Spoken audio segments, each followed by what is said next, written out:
Okay, ladies and gentlemen, welcome to another episode of Caravanserai. For guys who it's their first time, Caravanserai is based on the old ancient hubs or havens that used to exist in the Silk Road in Central Asia and the Middle East. It was a place where lots of people from different parts of the world would come and they would share stories of their adventures. The Benny Caravanserai is our kind of modern concept behind that. The idea is that all of us here are on our diasporic journeys of our own, and how can we learn from guests who are in the cultural production space and share in their journey so that it might help us on our own. Now, today we've got a crazy day to get through.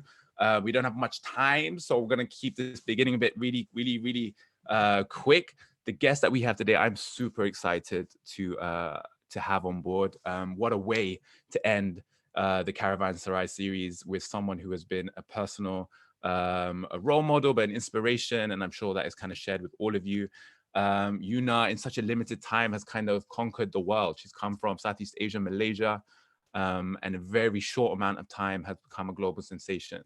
But with anyone of great repute and someone who has achieved as much as she is, you can guarantee that it's come at a lot of personal sacrifice and compromise. And that's why we're here today, to learn from her story in her own words, in a way that hopefully hasn't been done much before. Now, without further ado, it was my great honor to welcome Yuna. Everybody give us a silent clap for Yuna. Yuna, are you there? Ta-da! Yeah, girl. How are ya? Good. How are you? I'm good, man. I'm good. I'm just kind of like, this fasting starting to get to me. It's kind of, I keep spacing out and like I keep losing my train of thought. So you might see me having buffer face occasionally throughout this conversation. Well, yeah, I have that too. And, I'm not even like, I already had food. So maybe that will be the reason why, having like a little What did you eat? itis. Was it just a We had rendang? Was it some nasi lemak? What was food. it? No, we had like seafood, like a crab with like chili sauce. Not sauce, but kind of like a chili gravy. I don't know. It was just really good. So Oh man, I'm jealous, man. Like I spent a lot of time in Malaysia, and it's like because my grandmother's Indonesian. We have some family there and friends, and first thing I do is like eat out all of the restaurants that I have like a list for, and put on all the weight that I've been trying to lose over the period of like my time here. I put it all on over there. Must be the same for you because you spend a lot of time outside of Malaysia, right? yeah, I mean, I'm based in Los Angeles, but for this, like we actually flew back right before the quarantine, and now we're just chilling. We're just hanging out in Malaysia for almost like 2 months now. It's almost Eid, so I mean, I was scheduled to come back for Eid anyways. Um, but it's been good, like I'm really happy that I got to spend some time with my parents for Ramadan. I never get to do that. I feel like the last time I got to do this was when I was in college, I think. Yeah, So for you. so it's nice that I get to spend time with them for Yeah, Ramadan. you take the blessings where you can in a really weird world right now. Mm-hmm. Totally. Exactly. So, we got lots to get through today, and I don't want to take too much of your time because I know you're crazy busy.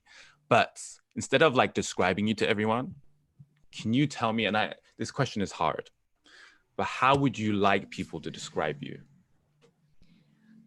Oh wow, that's Yeah, like, girl. I'm starting deep. what is this question? Let's see.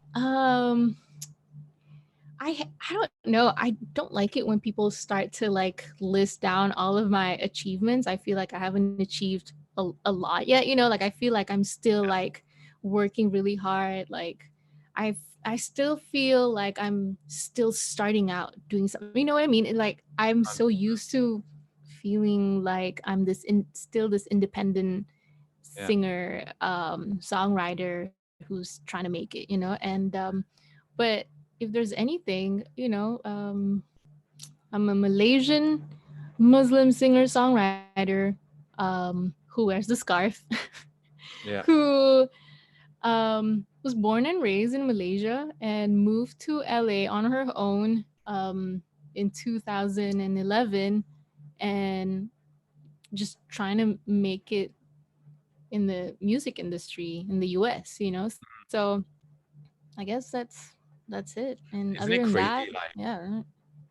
isn't it crazy how like the first thing you went back to when I asked you to describe yourself was achievements? Like that was your first point of reference, like to define yourself, right? It was like, why? Like, how do I describe myself in the sense of these are things, really cool things that I've done in my life? Yeah. I mean, like, of course you want to share them, but Yeah, you know, like at the same time, it's like, well, who am I really, you know, as a exactly. person? Let's see. I am uh hmm, I feel like I'm a shy person, and Hmm. I'm an introvert. Um, I like spending time alone by myself. I'm the only child, so I'm so used to, you know, kind of just like doing things on my own and creating things on my own. And I love creating. I love art. I love making. I love just making things. I can't sit still. I like doing stuff. My husband calls me a workaholic the other day, and he's like, "Don't deny it. You're just a workaholic." And I'm like, "I don't think so." He's like, "Nope, you are. Even right now, you're thinking about work." And I'm just like, yes." I'm just thinking like all of these things like on my list. I need to like, you know, I need to like check them off. And so yeah, Yeah, I guess I don't know. I That's think just me in a nutshell. that's I pretty well think. said, to be fair. I didn't think you say as much as you did, but like, and I agree with you with everything that you described yourself with. But I just think it's super funny. Like a lot of us, like everyone is guilty of this, is that we tend to define ourselves by what we've done instead of how we like feel. And there are times where you feel Exactly. like, yeah, you are shy and you are insecure and you have inhibitions, etc. And I think like, using this power I have right now as a host and someone who can be heard, I'm gonna use it, and you'll probably hate this because she is shy. But if I want this conversation to go down any road, it's less about the material successes of Yuna. Those are well Mm-hmm. documented. You just have to literally Google her and you'll see the amazing things that she's done around the world, and the tours, the albums, and the incredible music that she's created. But one thing that I think we should all appreciate is the individual that she is. And I think if there's anything that we should be proud of, is that she has operated at the level that she's operating while maintaining certain values. She's maintained her character, her sophistication, but also she's an incredibly moral person, family values.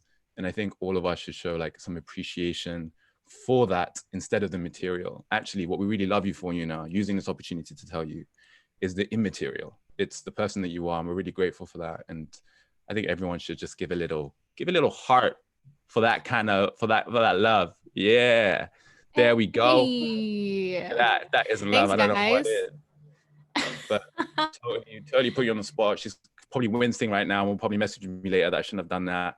But Oh, I just hey, want to be what's up? I'm just like clicking all these like arrows and just like, oh, look at all of you. What's up, guys? Hey, hi.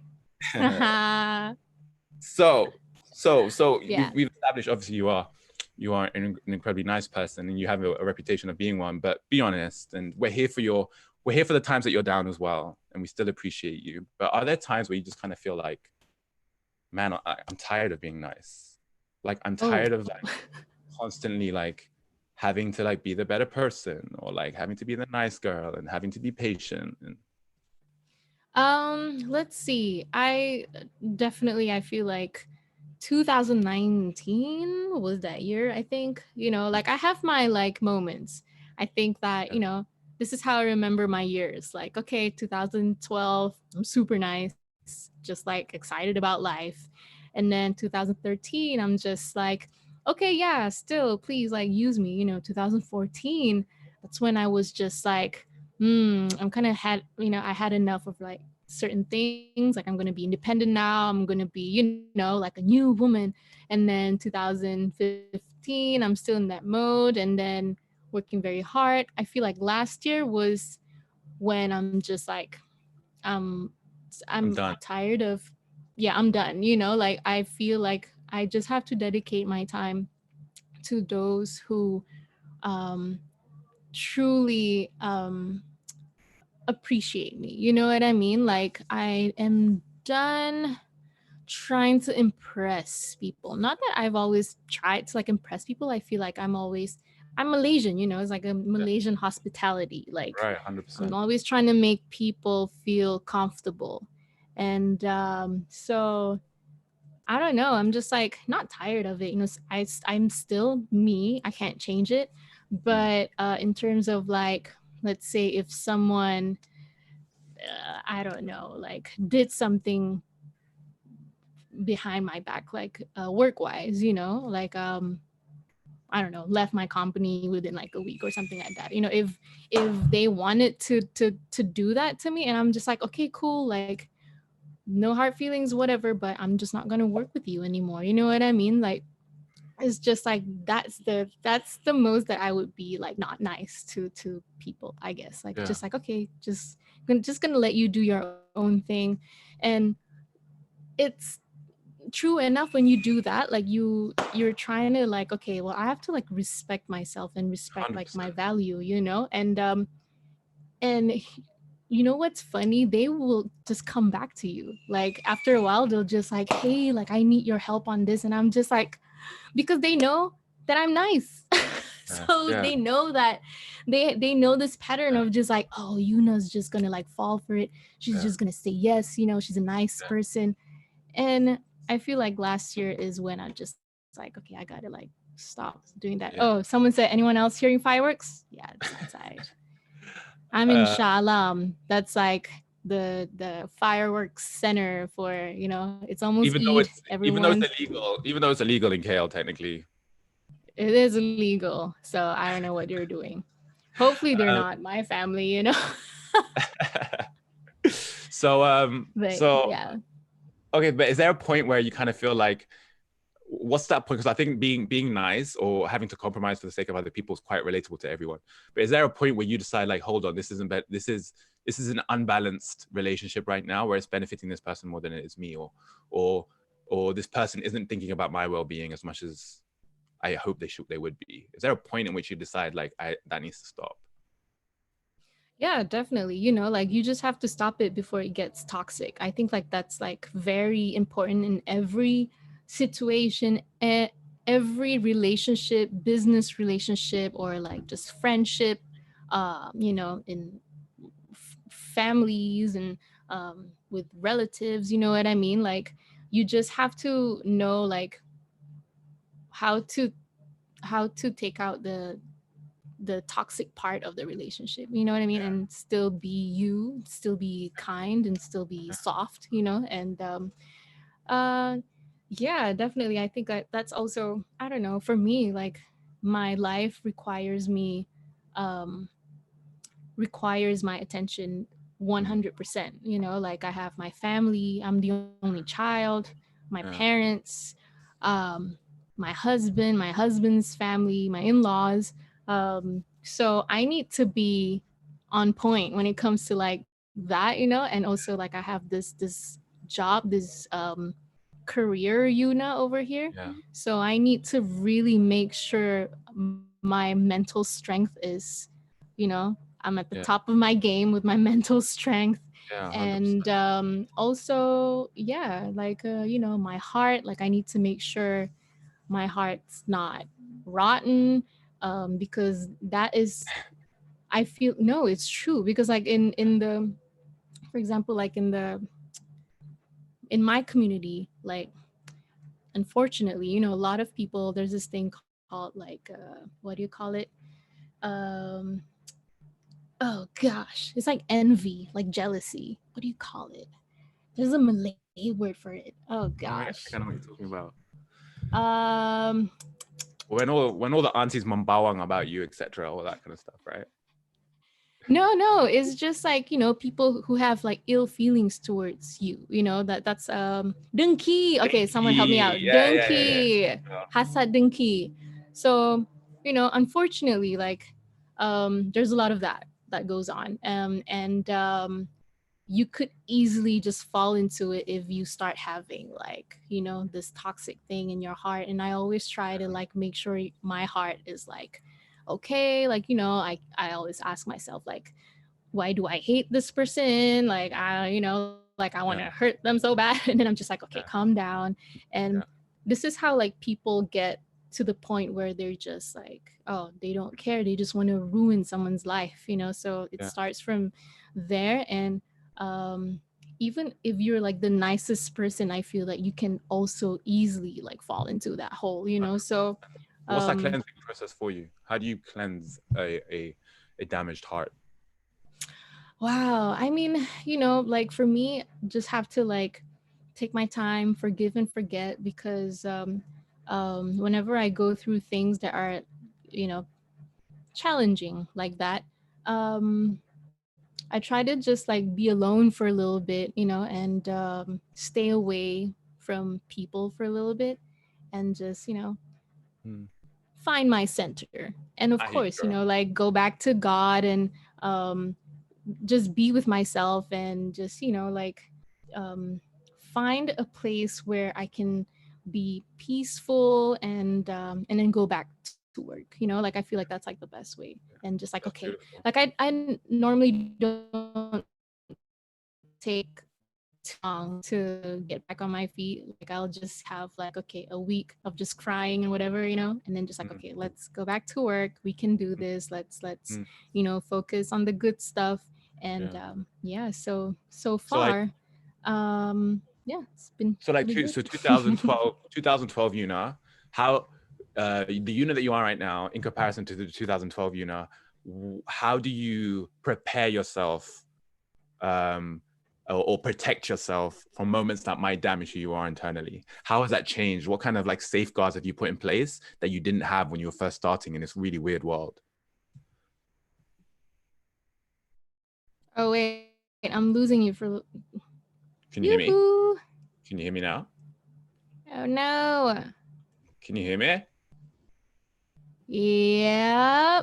Can you Okay, cool. oh, Can you hear me now? Can you hear okay, me now? can you yeah, I can hear you. Okay, Can great. you repeat the question, please? Sure. What I said basically, like comparison to like the Uno of 2012 versus the Uno of now. What precautions have you set now that you didn't have before to protect you from ever feeling that way? Are there like different ways that you approach things and to kind of protect you from being harmed in the way that you might have been before? Oh yeah, definitely. I feel like I'm a very approachable person. Mm, And I think that still am approachable, but um I'm very suspicious or cautious of everyone. Like I just don't let anybody into my life that easily now, and not like in a negative way. It's just like I'm still like, okay, well, like I'm still gonna be nice to people, but um not in a yeah, way that, oh, you can come into my life. Like I really just reserve that for like, I feel like maybe I have like 10 people, and it's right. tough, like because um yeah, like my life, like I started out as an artist in Malaysia, and like I started out as like this girl who played music for herself, and then all of a sudden her song blew up, and then all of a sudden everyone is just like following her career, and judging her, and like all these things, like kids are just like coming up to me at malls, and I'm just like, like I had to live with that. I, Yeah, um I started like very early, kind of like 19, 20, and yeah, then I had to like deal with all those things, and like with media, and Malaysian media can be very mean if they want to, So huh, imagine that happening to like a 19-year-old kid, like 20-year-old kid. Like I can't imagine if I have like a younger cousin who's going through that right now. It's like, it's crazy. I don't know how I went through it, but so like now I feel like I try to um I know how to, um how do you call it, like I know how to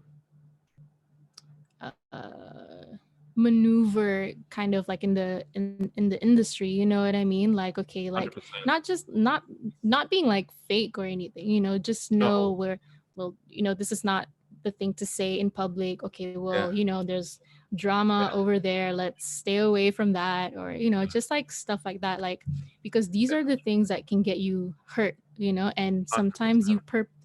you're the one who's putting yourself in that situation sometimes, you know. So now It's I like a just sixth have to sense. be like, You've developed like a sixth yep. sense. You're able to like Oh almost see yeah. things play out 3 steps before they actually play out. Yeah, because you've been there before. You're like, I Yeah. know where I know what's gonna happen if I like get into this, you know. And it's always like that. Like it's like, for example, if someone reaches out to you and just be like, hey, there's this you know, I work for like a halal water company, you know what I mean? It's like, halal water, this is, yo, no, this is real. Someone reached out to me and they wanted me to be the face of halal water. And I'm like, what is halal water, you know? Like, tell me about this halal water. So just like stuff like that, you just know that, yeah, this is not gonna be, this is not gonna be good for you, even though it's like offering you a lot of money, will make you Yeah. rich. Yeah. No, you know, like you just have to like, no, this Mm. is not Yeah. gonna be my thing. So 100%. just like stuff like that, you just have to like, okay, like think about this. Now I'm like a little bit wiser, I'm a little bit older now, so I'm a little bit like, Yeah. okay, well, I got to be smart about stuff. Like if I do this in 5 years time, you know, like what where do I see myself if I'm doing this, you know? So is this going to be, you know, damaging to me and my life and my family, or is it going to be good for me? So yeah. That's dope. So, like like any one of us here, we're all on our journeys, right? And I'm Mhm. keen to kind of get a sense of yours. And every journey has a beginning. And I would love to get to sense for people that don't know the kind of genesis of your journey. Where did it start? Like, if you had to pinpoint a moment in your life where, like, you know what, this is where the person I am today, this is where it started. What would that moment be for you? Mm, wow. So let's see. Is this like in my music career? Are we talking It's about up my to you. music career? Or the individual, that's you. I've totally sprung these questions up on her, by the way. We had a very brief like preliminary conversation. So she's like, oh my God, like now I have to really think about the answers that I'm gonna answer. I know. Now it's just like, I'm so used to like doing interviews where it's just all about my work, blah blah blah. And now it's just like me as a person. I'm like, oh my God, I That's forgot what we're who am interested I in, as a girl. person. um, let's see. I think as a person, um, I feel like maybe when I was like 13 years old, at school, um, I feel like that was like the beginning of a Yuna, you know, because like I just didn't want to belong in any group. I remember like in high school, you know, like Mm, 13 years old, like you see a lot of people with like their little cliques, yeah. mm, And I didn't want to belong to like any group. I don't know why. It's just, you know, so I was just like this weirdo. I would have like weird hairstyle with like tiny braids over here and braids wherever that I wanted, you know, because I just thought that, oh, this looks kind of cool. So I feel like that was like the beginning of, you know, of just like not trying to conform to anything that was like hip at the time. I think, you know, like of course, like I love stuff that other people liked, like Spice Girls or mm, Backstreet Boys, you know, but to the point where like, okay, like a group of girls who are wearing like only Spice Girls like backpacks or something, you know, like, and I'm like, man, that's so cool, but I don't know if I want to look the same. So that's yeah, like, I always had that in my mind, you know, like I don't want to look like them, you know, like I yeah, want to be different. Like yeah, what's how can I be different from yeah. this? So That's really that's really formative Yeah. because it's that actual characteristic that plays out throughout your life, right? Like, and even till today, you are still that person in a lot of ways. But like, so we've gathered that you had an ability to kind of want to be a bit different. But was there like, who was the first supporter of you being different? The first person that facilitated or enabled you to be like, you know what, everyone's looking at you think this Yuna girl's a freaking weirdo, man. Like, but who was the first person that was like, I'm about that? Yuna, you're a cool girl. Like, keep doing you, keep being you. Honestly, let's see. Can I say my parents maybe? 100%. I was hoping you'd say your parents. I got in my notes, I hope she says parents. I feel like my dad was so against like people being like in a group, or like my dad would always tell me that you know, why do you have to be like anyone else? Like, just be yourself. He's like, so I grew up with like a very quiet dad, very he's very mysterious. He doesn't talk a lot, you know, like growing up he'll just be like, he has a mustache, glasses, and he's a judge. So and I'm Damn, just that like, must have been a bit complicated. I know. So, you know, like I never uh talked to him like as a kid or like a teenager, but those were the things that I specifically remembered like from him, you know, like don't try to be anybody else, like, you know, just be you. Why do you have to, you know? And I remember also like my mom dressing me up. I was like 7 years old maybe, so there was like a singing competition at school, and everyone else was just like wearing like this huge dress. You know how like girls, Yeah, they like to yeah. wear like the puffy dresses, and Princess. my mom put me in leggings, like like black tights, and like a dress, kind of just like a long dress, and then Yeah, like with black shoes, and yeah, like with you know, like super stylish. yeah, I don't know, like I didn't understand like her style at the time. I'm like, yeah, really, this everyone else is wearing dresses, but she's yeah, like, no, just trust me. But true enough, I go to school and people are just like, you know, moms are just like, ooh, she's yeah, wearing black tights, you know. yeah. But Like, who's the mom? amazing. I love that, and But yeah. I love that you said your parents, because the reason I bring it up is that I'm assuming that that support continued for your music career as well. Oh yeah, Um, definitely. and it just goes to show that like how much family and the family values you have at home can shape you as an individual and your confidence. And a lot of us here, we might be part of big families, or we might be thinking of building families of our own in the future, but the family, the network of a family, is the core foundation of that makes an individual who they are.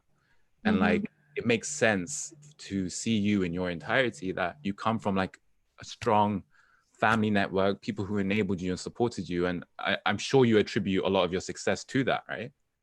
Yeah, no, definitely. My mom, my parents were the first people I feel like who pushed me to really just do music. They're like, um, you're really good at this. So I was in between pursuing, you know, finishing my law. I mean, I graduated my law degree from, you know, I have a law degree. Graduated law school, but then I also had this music thing that was going on, and it was like doing really well, you know. So I was like already earning money and working, and I was really into it. I was very focused. So I was like kind of like in between, okay, do I do my honors program and join my Mm, friends, or do I keep doing this, you know? Because for the longest time I've been a part of this like flock, you know, like my friends from law school, and I've always been a part of this thing. And then now I'm just like, oh, I, you know, do I leave my, you know, group of friends, not leave, but you know, like I'm gonna miss them, you know, I'm gonna miss this opportunity to just like work with them and grow with them and just try to do this thing where I'm just growing myself, you know, like as an artist. right. So my dad was the one who told me like, oh, what was it? Oh yeah, I went to him and I was like, so I don't know. I feel like maybe I'm just gonna do this law thing. And he's like, he was playing the guitar. He looked at me and he put down the guitar. He's like, why? He's What? That's like, crazy. yeah. He's like, no.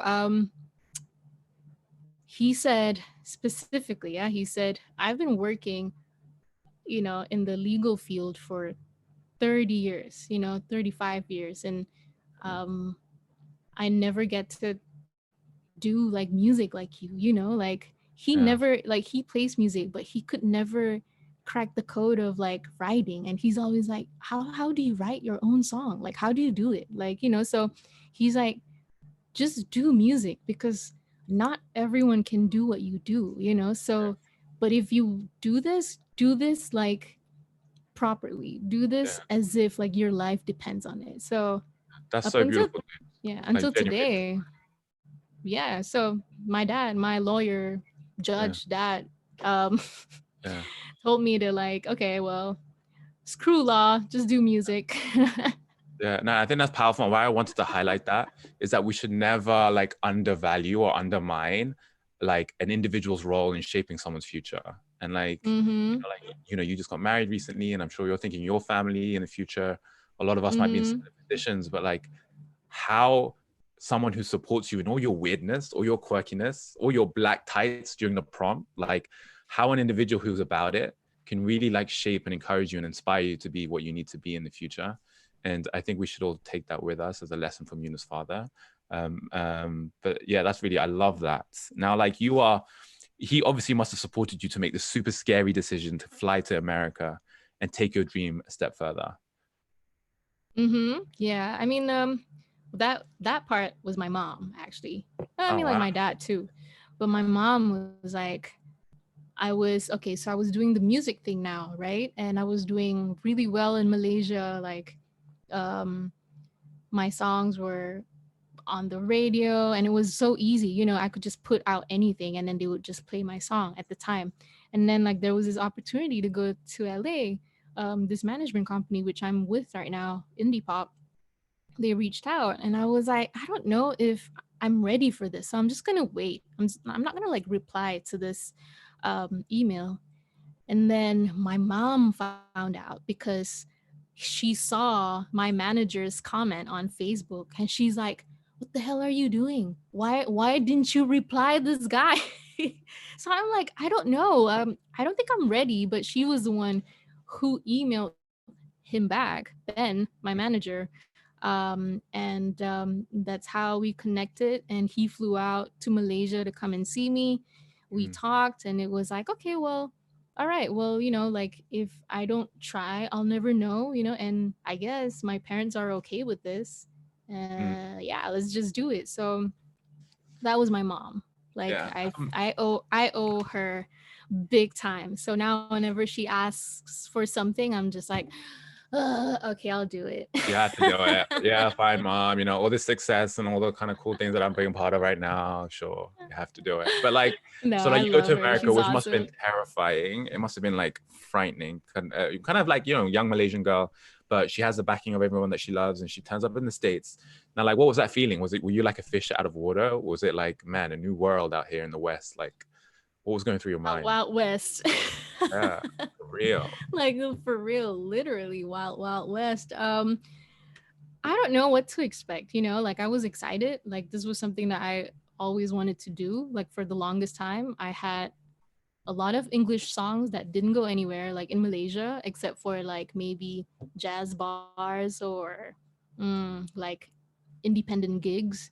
Mm, Um, so it was really important for me to like not screw this up. I'm like, okay, let's just try and make an EP, go into recording, like work with producers and learn as much as I can within like 3 months. So the first time I went was like, I stayed there for like a duration of 3 months, and recorded my EP, and just making connections. I feel like everything was very new to me. I was like 22, 23, but people thought that I was younger because I mm, was so shy, and they felt like I was like this innocent, shy, wouldn't talk much kind of yeah. girl. And they're like, are you like still in high school or something, and I'm like, no, actually, I graduated law school. And they're like lost their minds. But Yeah. But like I think. Castaway, your song Castaway is a perfect example of like, I thought like I really got a sense from that, like how you must have been dealing with the ups and downs of living there. Like Castaway as a song, you're talking about like how Mm-hmm. when you felt like, you know, you would walk into like these big industries and these big offices and they would look at you and be like, are you serious? Like, Mm-hmm.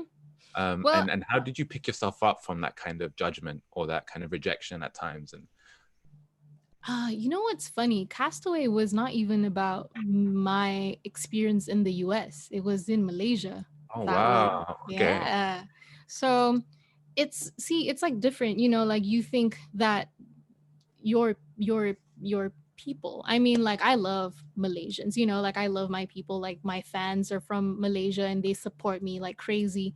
But the the the beginning in the beginning of my like music career, a lot of people thought that I was crazy, you know, like what you want to do, what you want to try and be an international singer, like it sounds crazy, but to me it wasn't, you know, it was just like maybe like a job that I wanted to apply, you know, like yeah, I yeah, really want to try and do this.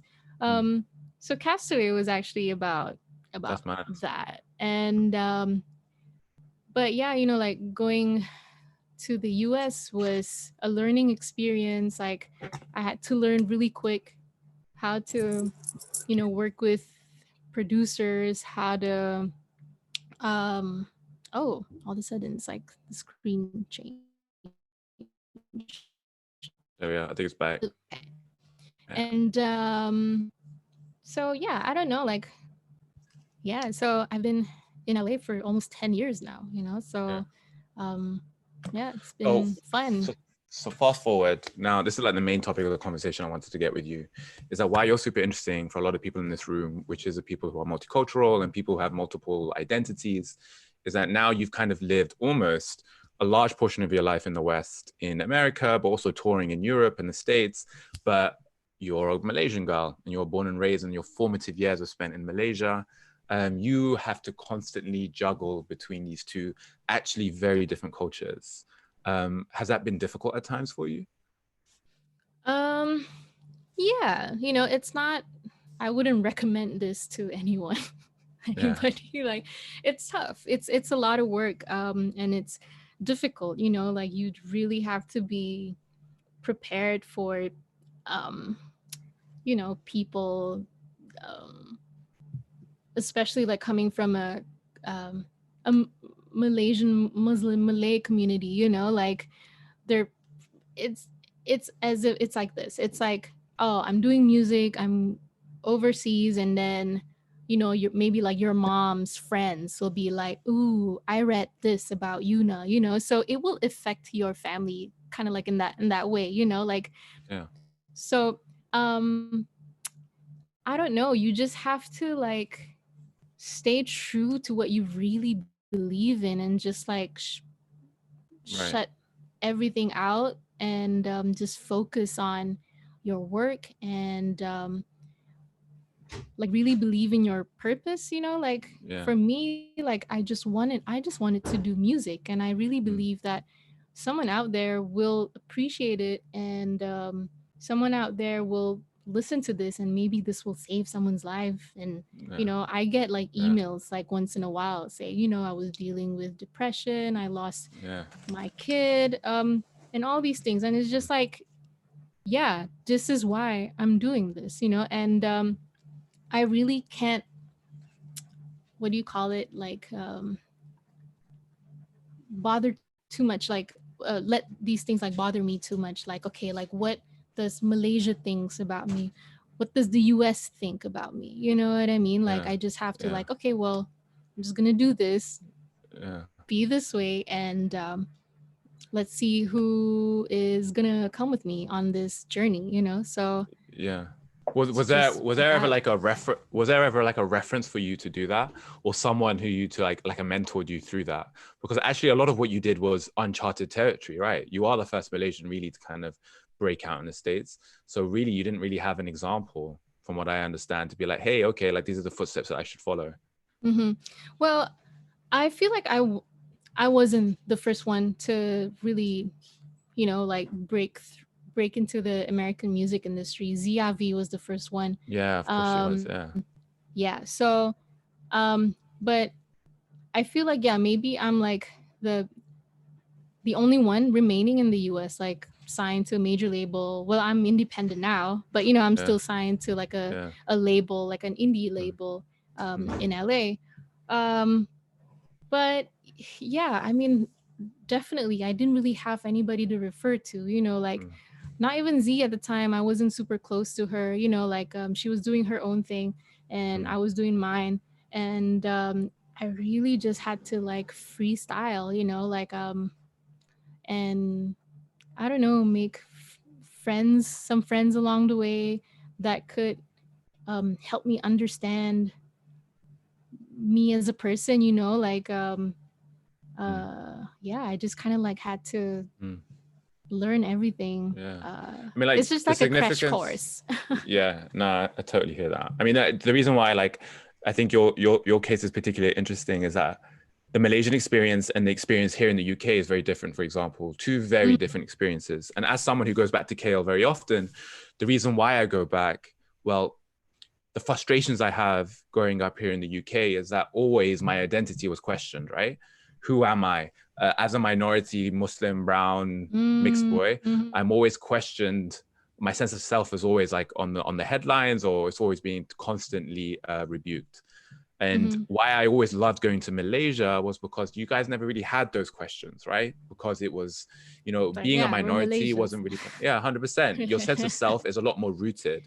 And what I Yeah. found really interesting, especially in the artistic space and the cultural space, is that you guys build from a space of self. You know who you are, right? Whereas Hmm. here in the UK, a lot of our identity is shaped by pain, resistance. That a lot of what we build and create, whether it's music, whether it's art, is built from a sense of pain and resistance.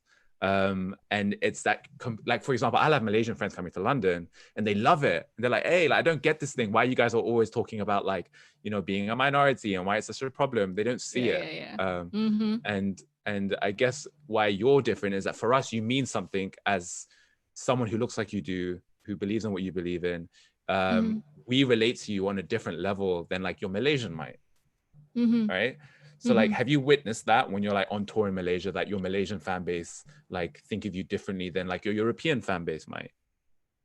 Oh yeah, I mean, like it's definitely different, you know, like with my Malaysian fan base, like I have fans. I feel like for them, they are so proud of me. Those who had followed my journey since the very beginning, they they let me know, you know, like I can't believe it. You're doing great, you know, like go Mm, Yuna, like your photos are on this billboard or whatever, you know, like so they're genuinely like proud of me. mm, And there are also like Malaysian fans who are just like fans of my music, and you know, like okay, well maybe like they don't care too much about Yuna, but you know, like I love her music, so they would come to my shows and they'll just like hang out and like sing mm, along, you know, or whatever. So Malaysian fans are like that because they've seen me grow from this like little girl with a guitar, you mm, know, and but with my UK based fans, or like in Europe when I go on tours, you know, like once in a while I'll see like fans who look like me, you know, like mm, brown girls who just show up and then just be like, oh my God, I want to do music too, like you know. So I didn't get that in the very beginning. Like, this is insane, like how people look at me like I'm um, some as someone who is doing something so impossible, you know, because in Malaysia, everyone's doing it. Like, it's not right. something different to have um, Malay Muslim girl singing, you know, like Mm, a lot of artists out here are Malay Muslims. mm, And we love singing. It's part of our culture. We love mm, music. We love acting. We love mm, art, you know. So, mm, but it's obviously different when I go to the US. It's like girls are still, you know, they come to my show and they're like how do you do it, you know, like right. how do you, you know. And there's also people saying stuff like, oh, it's like forbidden, you're not supposed to sing, you know. But Yeah. I'm just like, I come from a culture that Mm, loves music. So mm, um yeah, definitely I feel like it's very different because my fans from the US, like they grow up thinking like what you said, like they've always been the minority, and then they see me, and then they'll just like support me, like Yeah. however they can. They will just show Yeah. up, like Chicago Yeah. especially. I would sell Yeah. out Chicago in a heartbeat, Yeah. and Yeah. all the American Muslims, like Yeah. from Chicago, would just show up, and Yeah. But like, so it's do, amazing. do Yeah. you as an artist, like, do you, I guess like what we in the West, we see you as a symbol more so than in Malaysia. It's what you represent to us on like an identity political level, right? But like, Hmm. do you like it if people turn up for you because of what you represent as a symbol, or do you want them to turn up for you because of your music? Like, yes, I represent something, but like, like also I hope you're here to appreciate the kind of art that I'm part of. Like, is there a conflict for you there? Well, that's exactly how you said it. That's what I strive for. Like I Yeah, know you're here, like you're proud of me. Um, thank you, but at the same time, like my focus is, I would love for you to like love my music as well. So, but alhamdulillah, like people actually show up. I mean, like if I play horrible music, I don't think people will show up in my shows. But so far it's been like really good. They support my music. They love it. They share it with your friends, aunties, uncles, cousins. Like that's the yeah, kind of support that I love, and I like the fact that they also feel like they could relate to me in a different level, not just as a yeah, musician, as an artist. Like they could yeah, also relate to me as like, whoa, like I look like her, and yeah, I, if she can do it, I can do it too, like yeah, anything. Like if i yeah. if i want to be like a singer or an actress or whatever, so yeah. But I guess like why I find that interesting is that it kind of, and this is me being self-critical of us as Europeans and Americans, is that we almost project expectations on someone like you because of the way you look and what you represent as a symbol, Mm-hmm. right? And Uh-huh. it goes to this idea of like representation. Like we're always looking for like representatives, right? And like Mm-hmm. you have become part of that need for us. We're like, yes, we need a Yuna because it proves to us that like we can do the things that she's doing, right? But like, Yeah. is that, and I guess this is a question for like the people watching, but like that's a problem, right? Our incessant need to have a Yuna on a physical symbolic level to represent what she represents, right? Like Mm-hmm. why can't we relate to her, like someone like you or anybody else, on like values or Mm-hmm. who this person is or their art? Why can't their arts be enough for to warrant Mm-hmm. your admiration, or to see them as a representative or as an idol? And I think these are really important things as young creatives or people who are kind of watching, Yeah. realize that sometimes we project our insecurities onto people. And like Mm-hmm. sometimes I think, you have been the punching bag for a lot of like our need for you to represent something to us, right? Mm-hmm. Mm-hmm. And have you Yeah, felt definitely. have you felt that burden at times, like that heaviness? Yeah, like once in a while, like I mean, I've been doing this for 10 years, yeah, Nadir. So Yeah. um constantly people want me to dress more Muslim, or like, Mm. hey, can you wear your scarf properly or not? Like, like can you um do this or do that, and I've always I feel like I've been very consistent with my identity as a Yuna, first and foremost. Yeah, I mean, like I would feel the pressure sometimes, but um I'm just so stubborn, man. Like I can't, like, like You I have to be just, if you want to survive in this world, right? yeah. And Yeah. but I get it though. Like I get it when people, I'm not like hating on people who are just like are wanting me to be like this icon, like I Yeah. get it, because there's not a lot of us like out there Yeah. in the like the creative industry. So I Yeah. get it when I see like Riz Ahmed, I'm just Yeah. like, oh my god, like Yeah. he's one of us. So I Yeah. feel proud as well when I see something like that happen, and Mm. so I get it. I get where they're coming from. It's coming from love, and they're proud, and they feel like, okay, now I can be a part of this, like Yeah. they can be a part of this, like revolution or something. This part of this movement, you know. And I feel like Yeah. with Malaysia, with my Malaysian fans, that's very important for them because we're Yeah. such a small country, right? Like, Yeah. and nobody even knows like where's Malaysia. They know Singapore, you know, they Mm. know where Indonesia is, where Yeah. Thailand is. Yeah. Sometimes people don't know where, you know, like what is Malaysia. So Yeah. I get it, 100%. but at the same time, you know, I always have to like remind them, like, hey, I'm a musician. This is Yeah. what I do, you know. Yeah. So support this, please. Yeah, got you Yeah. 100%. No, another thing I wanted to, we're running out of time, but another thing I wanted to ask you was like Oh, okay. the extent of your ambition, right? Like you've done what you have done in the music industry and it's been amazing. But are there things that or mountains that you feel like you haven't climbed yet, or things that you haven't achieved that you wish you can or still do in the future? Hmm. Mm, Because you're also super multifaceted, right? You're an entrepreneur. Fashion is a big part of who you are.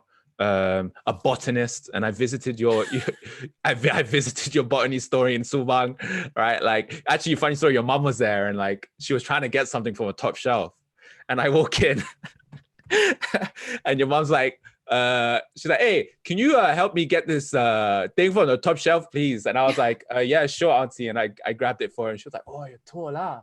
And then she kind of just like stared at me. She was super nice, but that was really cute. Aw, thank you. Well, I don't You're welcome, know. mom. Yeah, no, she's probably watching right now too, I think. And let's see. I don't know. I just want to, you know, I feel like I I'm blessed to be able to do what I love right now, and Yeah, not a lot of people get this like opportunity to do this, you know. And hopefully I get to do this for you know a little bit longer. And um I don't know, like I don't see myself trying to like achieve like awards and stuff like that because um like I said, you know, like for example, like I'm stubborn because in the very beginning stage of my career, like I was trying to play the game, and then when I played the game, you know, I lost the game. You know, like people were still like hating on me. Oh, you know, I was like hated by the media, blah blah blah. So I'm just like, okay, screw it. I'm just gonna do my own thing and just be stubborn from now on. You know, so yeah, that's how we started. And also like with me like trying to achieve something, win awards and this and that. mm. Like I've had awards taken away from me, like given to me on national TV, and then a week later they're like, "Oh, shit, we made a mistake. We're going to take it back Shut on the. national TV." Is it legit? That Yeah. happened? Yes, that happened. And this is like an equivalent of like Grammys, you know, like in Malaysia. So Yeah, now it's just like now I don't care about Grammys, you know, like it yeah, would be for nice sure. to get a Oh nomination, but man. I'm just like, yeah, well, what's the point? As long as I could still Yeah, put music out, yeah. that's the important thing. So Yeah. yeah. So what about, as you said, you've been in this industry for 10 years now, like, do you feel like there's a need to kind of help cultivate the newest Malaysian talent? And do you see yourself as being part of that process? Oh yeah, definitely. I mean, you know, I love sharing. Mm. I have this new thing where I'm teaching people Yeah. during weekends. Like, It's like called songwriting? Tiny. No, yeah. So songwriting and just like anybody who Yeah. wants to take my class, Yeah.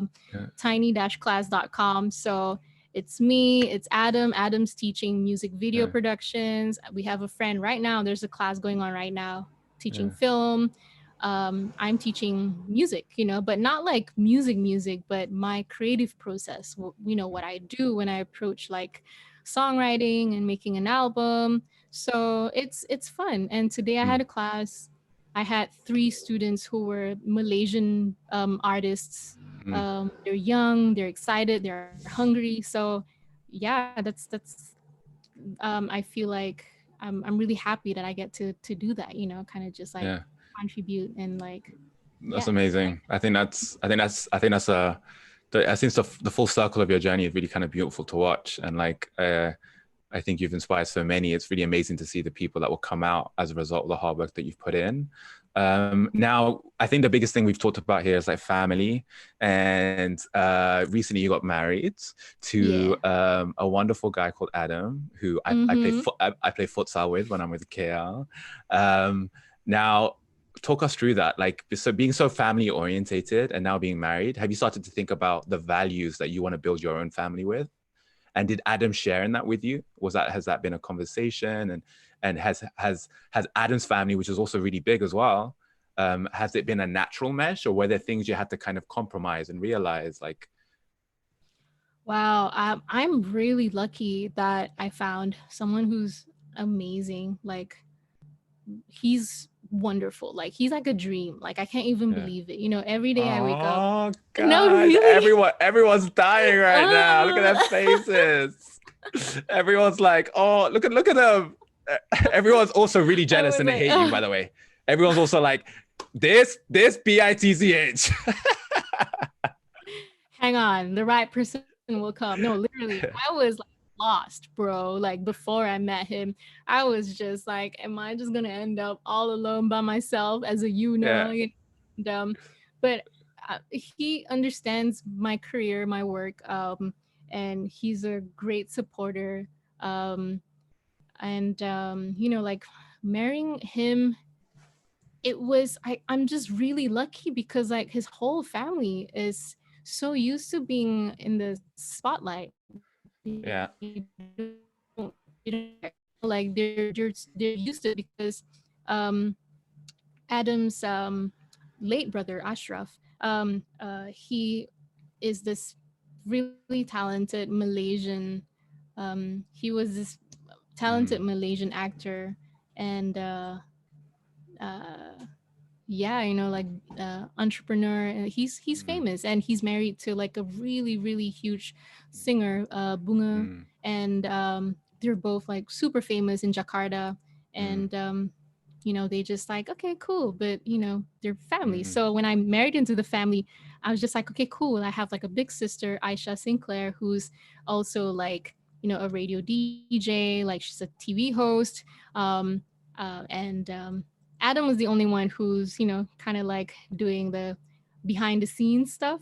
And mm. when I married into when I married Adam, people were just freaking out, like, oh my god, like it's Yuna, Aisha, and Yeah. Adam and Bunga and Ashraf. Yeah. And Yeah. um, but yeah, I mean, they understand my work. They're so wonderful. And yeah, That's really beautiful to witness. And you guys are a duo. yeah.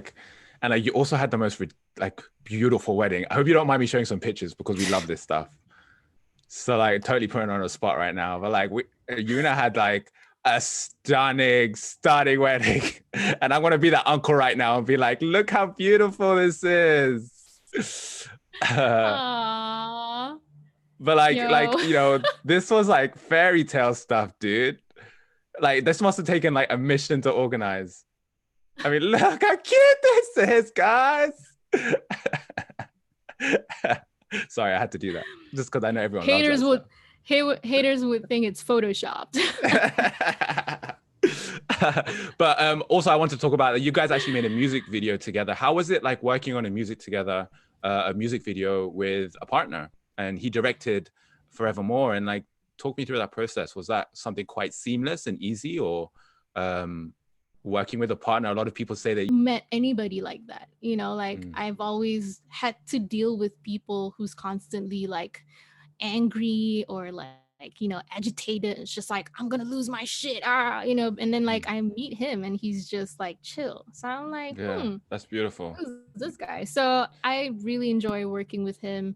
Yeah. Before we got married, we worked on like maybe 3 commercials together. So we're used to working together. And who better to direct my music videos than my husband, So Absolutely. Oh, that's beautiful, yeah.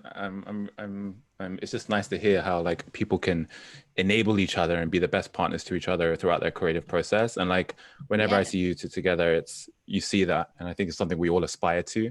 Yuna, Oh, thanks. time has sadly run out, but what I do want to say is that like, you know, you are an incredible inspiration for a lot of us, and not only because of what Thank you've you. achieved, Aw, thank you. but who You guys you are. too. All of you. And if there are any questions, we can ask some questions really quickly. But Yuna, Yeah. did we say that you'd perform for us a little bit?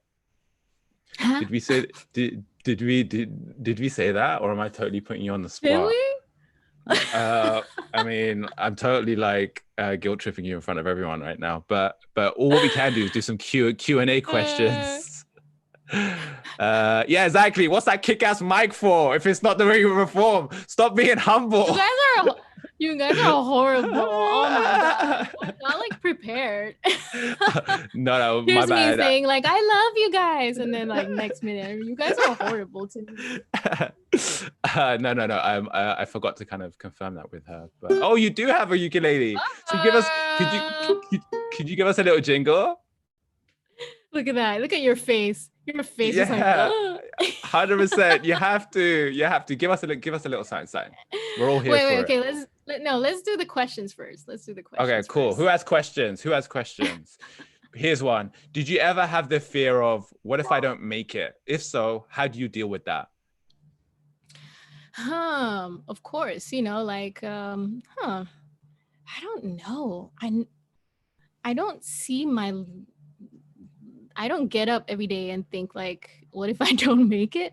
You just have to like have like a different mindset, like approaching things. It's just like, today I'm gonna get this done. So of course, like when you do things, it's like there's always a risk of like stuff, not happening or like failing, like I've run businesses that failed. I had like a clothing line and I had to like close it down. Like that shop that you went to, we closed that shop down because like we couldn't afford it anymore. But that enabled us to have like a new beginning. Now we run Tiny Forest completely online, and it turns out we're like doing really great online. Like it's easier too. Like we're doing like deliveries and stuff like that, and slowly we're learning this new way of like doing our business. So of course there's always like that thing like what if I don't make it? Like when I went to America for the very first time, I'm just like, well, this doesn't look promising. I'm this Muslim girl who wears a hijab playing music. I don't know if if this is gonna be a successful thing, like Yeah, let's be real. 100%. But 100%. like there's always something for everyone. Like I say this all the time to people if they're like scared to like get into music or scared to get into something. There's gonna be people out there who's gonna appreciate your product, so just keep doing it, I think, and be better at it. And yeah. Yeah, love that. Well, That's beautiful. yeah. Mhm. Thank you for that reflection. I have another one here from actually a friend in Malaysia, Yeah. and we discussed this a lot personally, and it's a great question. What's the one thing you never want to lose as a Malay woman, and how is that tied to the history and culture of Malay women? Because you're living abroad and like you live a very globalized world, and what's the one thing that you want to hold on to, or maybe multiple things, but what do you hold The dear? one thing. Oh wow. Of course, like my family, like when I moved to LA, like it wasn't like, oh, I'm gonna say bye to Malaysia now. Like maybe the industry for a little bit, but not like completely like forgetting like my family. I'm still very close to my cousins and my relatives and my parents, of course. I don't want to lose my culture, as in like, so here's the thing.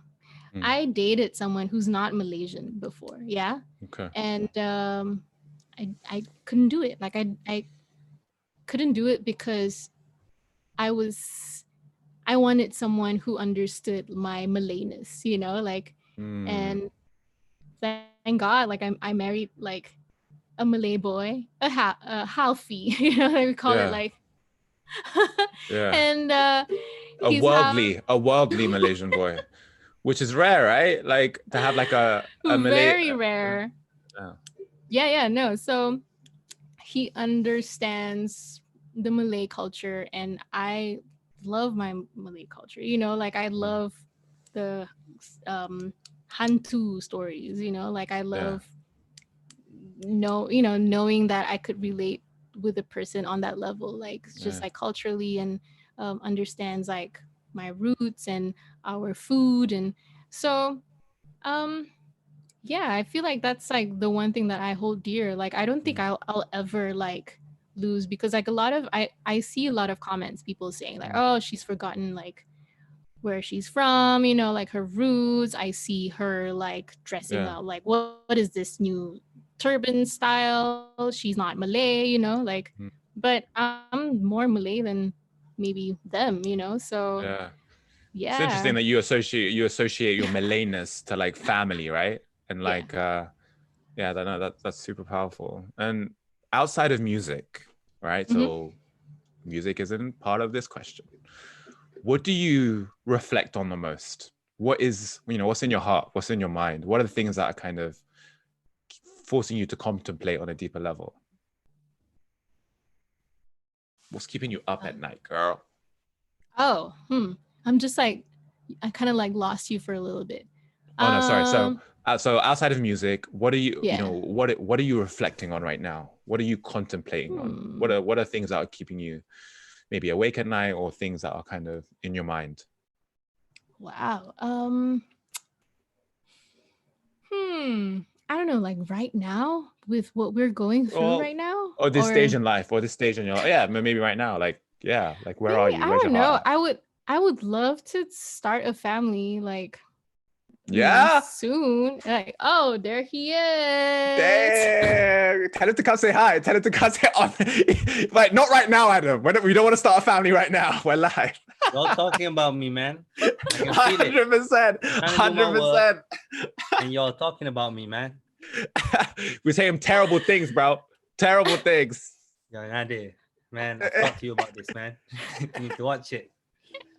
You need to watch it. Oh, no. It's Oh adorable. Love Have fun. man. that. All right. Nice to see you, Adam. Take it Yeah, easy. just watch Take it your mouth. easy. Have fun. That's all. Oh yeah.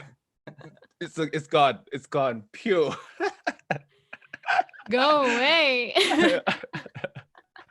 Love that. How did he know? It's us. No, I think he just came out here to check. Wait, what's up? No, I heard y'all talking about me. Don't lie.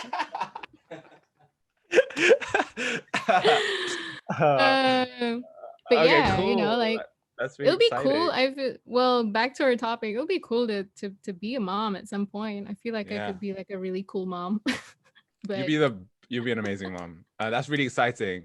Inshallah, hopefully every success with that, and we wish the best for you. I think there's thank one last you. question. One last question.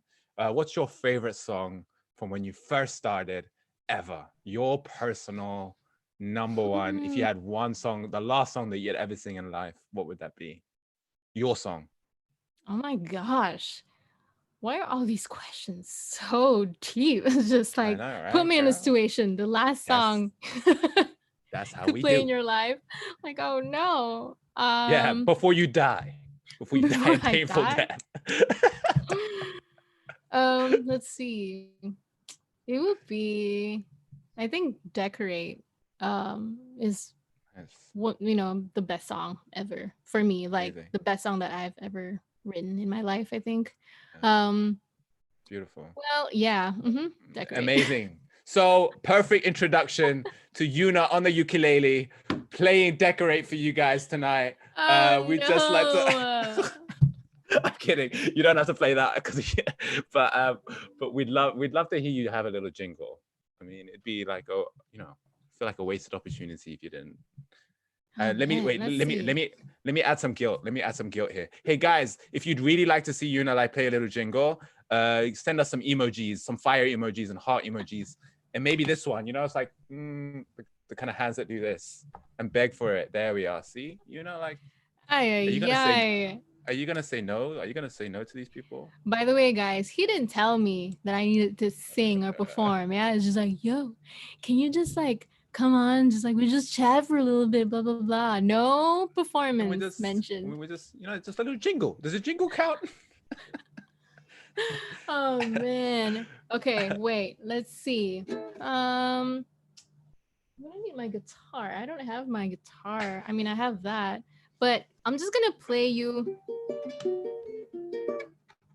Yeah. Okay. I'm gonna play you a Malay song. Is that cool? Perfect. We love that. Bring it home. Yeah.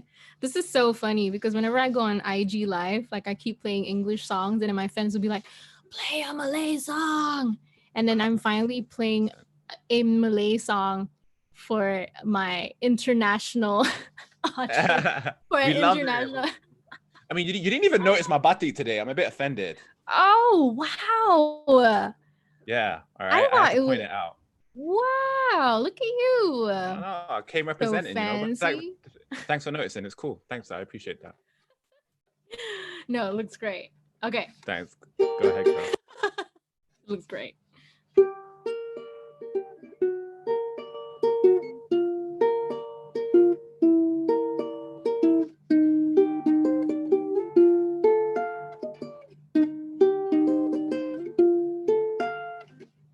Kau pikir kau siapa? Cinta ini kau buang saja. Ku tak perlukan memori, dan kau tak perlu kembali. Kau pikir ku apa? Siang malam engkau yang punya. Kau datang dan kau pergi. Kau buat aku begini, oh lelaki. Tak aku nak ku berikan semua.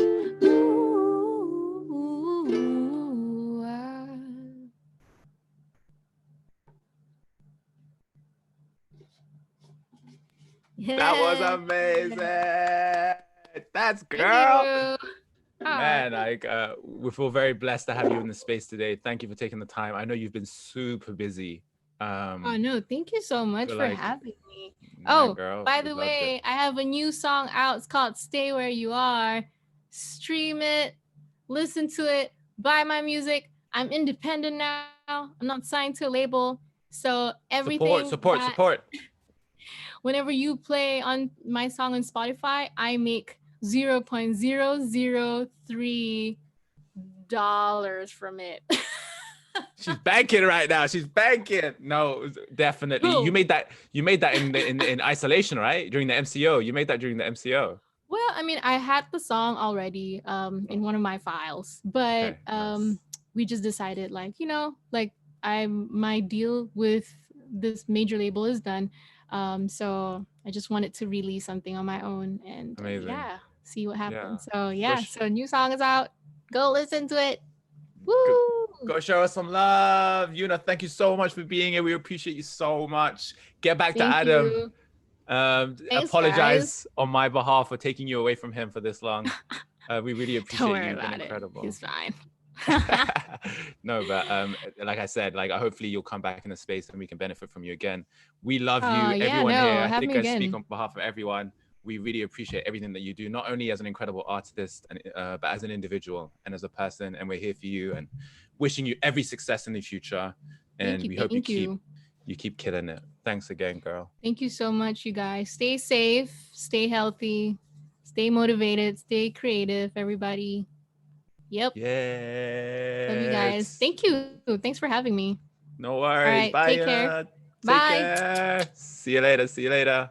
Peace. Bye. See ya. Take care. Yo, guys, another episode, sadly the final one. A really nice, casual, laid back Caravanserai with someone who I think we all kind of admire and someone we look up to. It was amazing just to kind of understand what makes someone like that tick. And a lot of the time, a lot of these people can seem quite beyond our reach, but actually the mechanics and the ingredients that make them operate on that level are very relatable. And what did we learn today? It was about family. It was about how a father can enable a quirky, weird young woman and turn her into the star that she is in today.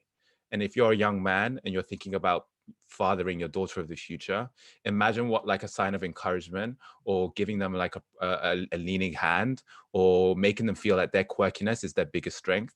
Imagine what that can do for an individual in the future. And I think that is something that we should take away from that, but also family as a whole. right? Now, we're not only talking about internal family of a mother and a father, but we're talking about a community of people that really help build someone like that to go and achieve what they are capable of achieving. And that's really what we want to take from today. Another thing is that if you're an aspirational person, as we all are, and I know for myself, that there have been things, and I can only talk about my experience, but I'm sure these are relatable for you. If you are someone who is seeking to aspire something to the best of your ability, is that not to get lost in the aspiration, right? Not to get lost in like the lights and the stage and the glamour that comes associated with it. But it's about the person you are when you arrive on stage. Are you still the person rooted in the family values that raised you, in the community that propped you up? Are you still the person that is, you know, with all the morals and all the value and all the moral compass that you had? Are you still that person? And the end should never justify the means.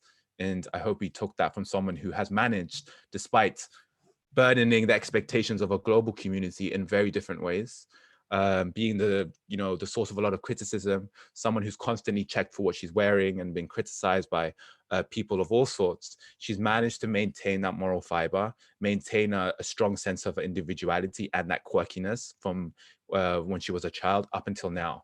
And that is something that I think we should all hold on. That is something that we've reflected on throughout this whole series.